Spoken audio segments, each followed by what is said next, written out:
अस्सलाम वालेकुम dear students, कैसे हैं आप सब। My name is Rayan Malik and I am here to teach you physics class 9th।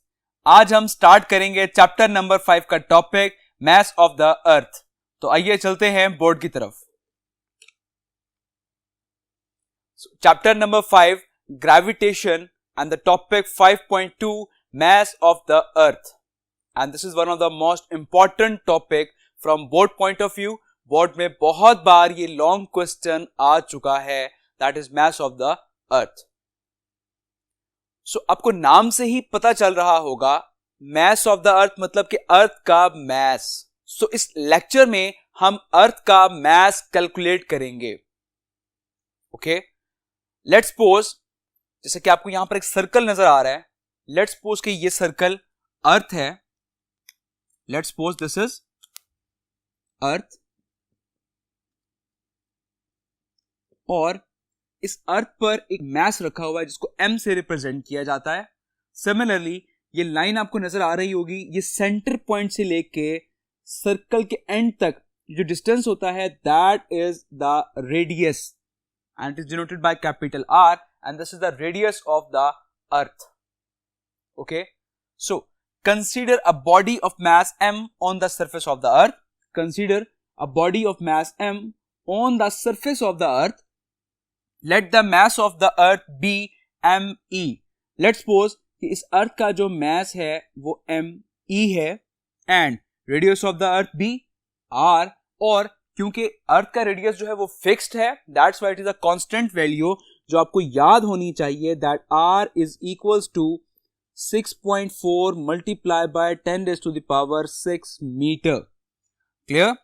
ये अर्थ का रेडियस है और ये फिक्स वैल्यू है, कांस्टेंट वैल्यू, ये आपको याद होनी चाहिए। फर्दर न्यूमेरिकल जब हम सॉल्व करेंगे तो वहां ये वैल्यू आपको गिवन नहीं होगी, आपको खुद से ये वैल्यू याद होनी चाहिए। क्लियर? अब हम इसकी डेरिवेशन सॉल्व करते हैं। सो एज वी नो कि अर्थ की सरफेस पर एक मास रखा हुआ है, और जब भी दो मास, लेट्स सपोज कि एक मास ऑफ अर्थ और एक बॉडी जो ऊपर हम रखी हुई है दैट इज उसका भी मास है। ओके, सो जब भी दो मास क्लोज हो तो उनके दरमियान एक फोर्स ऑफ अट्रैक्शन डेवलप हो जाती है, and that is force of gravitation. So हमने लास्ट लेक्चर में लॉ ऑफ ग्रेविटेशन के बारे में पढ़ा था, जिसमें हमने उसका एक फॉर्मूला ड्राइव किया था, that is F is equals to G m1 m2 divided by d square. Okay,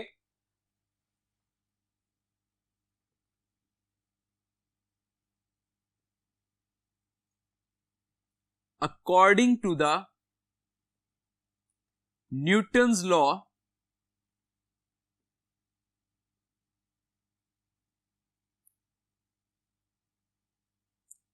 law of gravitation,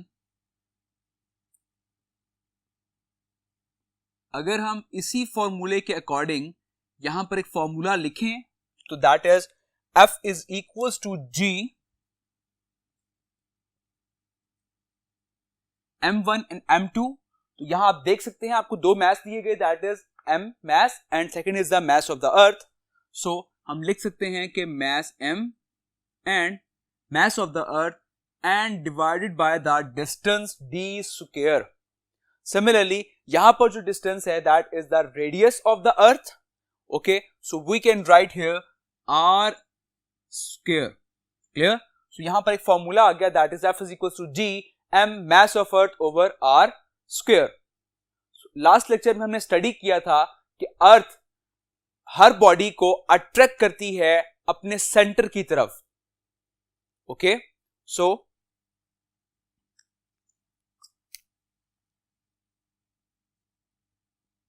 earth attracts a body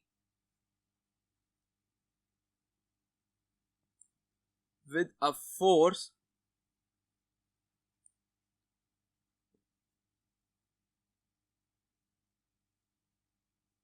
towards its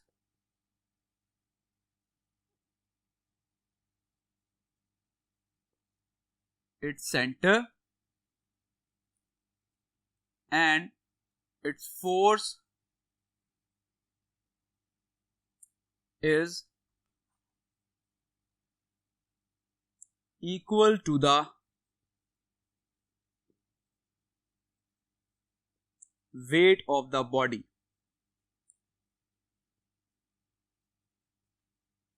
कि वो फोर्स किसके इक्वल होती है? उस बॉडी के वेट के इक्वल होती है। जिस भी बॉडी पर फोर्स एक्सर्ट की जा रही होती है, तो जो उसका वेट होता है उतनी ही अर्थ उसके ऊपर फोर्स एक्सर्ट करता है। So we can write that force is equals to the weight of that body, and similarly we know that W is equals to mg, so we can say that F is equals to mg. so यहां पर हम F की जगह हम mg से replace कर सकते हैं। so mg is equals to gm mass of earth divided by r square. clear? now क्योंकि हम बात कर रहे थे मैस ऑफ द अर्थ की, सो हमें मैस ऑफ द अर्थ चाहिए, तो हम बाकी सारी क्वांटिटीज को हम दूसरी तरफ ले आते हैं।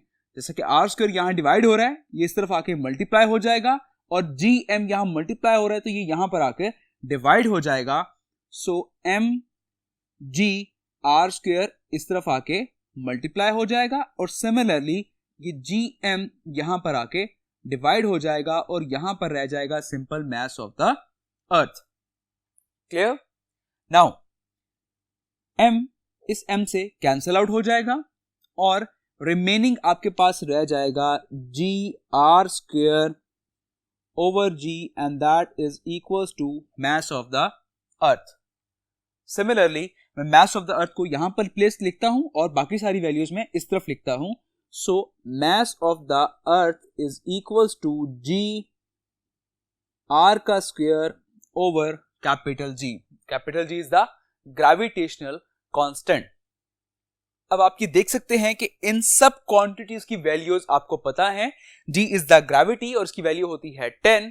Similarly R is the radius of the earth and G is the gravitational constant. So इन सब क्वांटिटीज की आपको वैल्यूज पता है, तो इन वैल्यूज को हम इस फॉर्मूले में पुट करते हैं और mess of the earth find out हो जाएगा।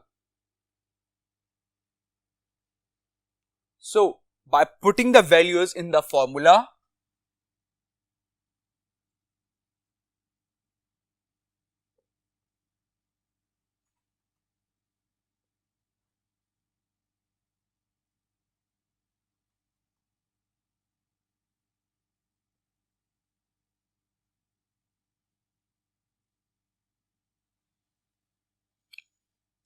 and that is mass of earth is equal to G की वैल्यू है 10 मीटर पर second square multiply by R is the radius of the earth, so radius of the earth है 6.4 multiply by 10 raised to the power 6 metre. R का square था तो that's why हम इसका भी स्क्वायर लिख लेंगे, divided by G is the gravitational constant और इसकी fix value 6.673 multiply by 10 raised to the power -11 newton metre square पर किलोग्राम स्क्वायर। ओके, सो इस सब को जब आप सॉल्व करेंगे तो सॉल्व करने के बाद आपके पास मैस ऑफ अर्थ आ जाएगा, that is 6.0 multiply by 10 raised to the power 24 kilogram. Okay, so this is the final mess of the अर्थ। और क्योंकि मैस ऑफ द अर्थ भी एक कांस्टेंट वैल्यू है जो कि फिक्स्ड है, जो चेंज नहीं हो सकती, दैट्स वाई ये वैल्यू भी आपको बहुत से न्यूमेरिकल्स में गिवन नहीं होगी, तो ये वैल्यू भी आपको याद होनी चाहिए। Okay, so the result is final, the mess of the